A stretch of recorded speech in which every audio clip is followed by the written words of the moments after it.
ओम श्री गणेशाय नमः। हरे कृष्णा, राधे राधे।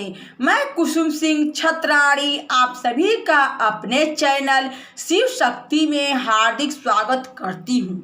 आज मैं आप लोगों को शिव महापुराण के युद्ध खंड के 52वां अध्याय की कथा सुनाने जा रही हूँ। उषा चरित्र वर्णन। संत कुमार जी बोले, एक समय प्रारब्ध दोष से गर्वित बाणासुर ने जब तांडव नृत्य करके शिव जी को संतुष्ट किया तो उन्हें पार्वती सहित शिव जी को प्रसन्न हुआ जानकर कंधों को झुका, हाथ जोड़ बोला कि हे महादेव जी, आपके आशीर्वाद से ही मैं इतना बली हुआ हूँ, इसलिए आप मेरा यह वचन सुने। हे शंकर जी, आपने जो मुझे 1000 भुजाएं दी हैं, इन्हें मैं लेकर क्या करूँ? युद्ध के बिना इन पर्वत के समान भुजाओं से क्या लाभ होता? मैं जब इन पुष्ट भुजाओं की खुजली मिटाने को दिग्गजों से युद्ध करने की इच्छा से गया या पर्वतों को चूर करने की इच्छा से गया तो वे डर से भाग गए। मैंने यम, कुबेर, इंद्र, वरुण, नत्यक्य सबको जीत कर देने वाला बना लिया। अब आप ही एक ऐसे हैं जिनको कोई जीत नहीं सकता। अतएव आप मुझ उस युद्ध का समय बतलाइए जिसमें ये भुजाएं शत्रुओं के अस्त्रों से जर्जित भुज हो और यह सहस्त्रबाहु शत्रुओं के हाथ से गिरे और शत्रुओं को गिराए, जिससे मेरे मनोरथ पूर्ण हो जाए। संत कुमार जी कहते हैं, यह सुन भक्त भयहारी शिव जी क्रुद्ध हो बड़ा अट्टहास कर हंसने लगे और फिर उससे बोले, रे दैत्य कुल में नीच अहंकारी, तुझे धिक्कार है। भक्त बलि के कुल में उत्पन्न होकर तुझे ऐसी बात करनी उचित नहीं है। तू शीघ्र ही इस अहंकार से शांति पावेगा और मेरे ही समान किसी दूसरे बलि से अकस्मात तेरा प्रचंड युद्ध होगा।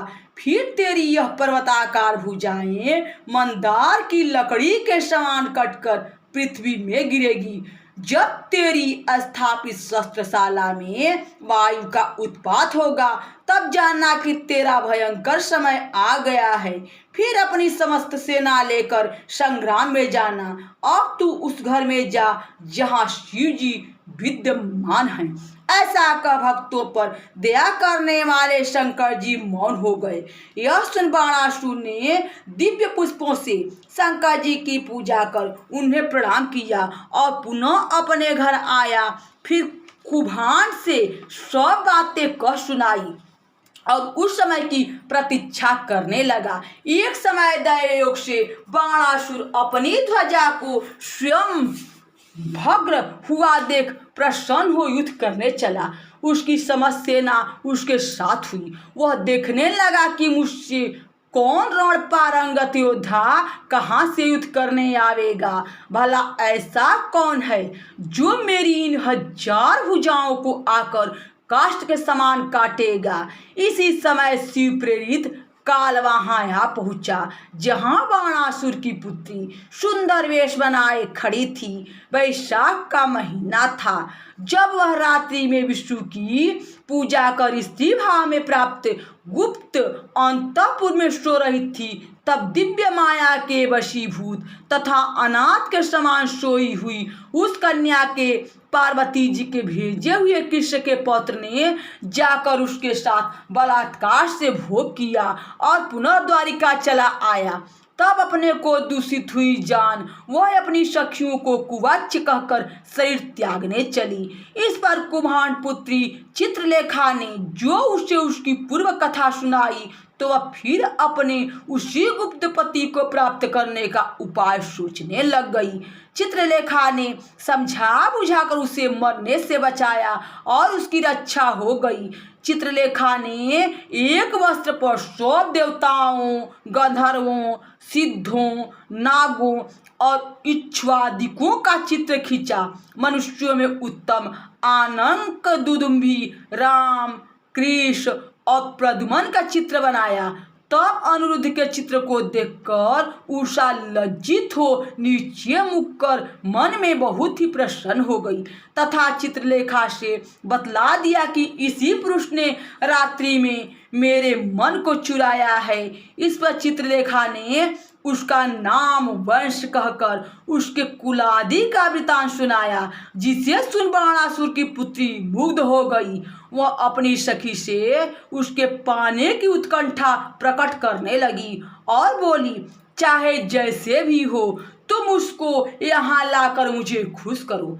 मंत्री कन्या चित्रलेखा विस्मित हो उसे लाने का विचार करने लगी। उसमें मन के समान गमन करने की शक्ति थी।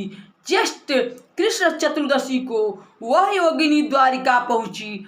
अनिरुद्ध अंतपुरा के बाग में माधवी लताओं के मद पीकर वहां पड़ा हुआ था। चित्रलेखा ने तामस योग से अंधकार कर उसकी खाट उठा अपने सिर पर रख क्षण मात्र में ही शोणितपुर आ गई। उषा आश्चर्यित हो उससे काम क्रीड़ा करने लगी, परंतु ज्यों ही उसने क्रीड़ा करने आरंभ की कि त्यों ही इसकी जानकारी सबको हो गई। द्वार पर स्थित द्वारपालों ने इसकी सूचना बाणासुर को दी। कन्या का दूसर सुनकर बाणासुर को बड़ा आश्चर्य हुआ। यहाँ शिव महापुराण के युद्ध खंड के 52वां अध्याय की कथा समाप्त हुई। बोलो शंकर भगवान की जय। हरे कृष्णा। राधे राधे।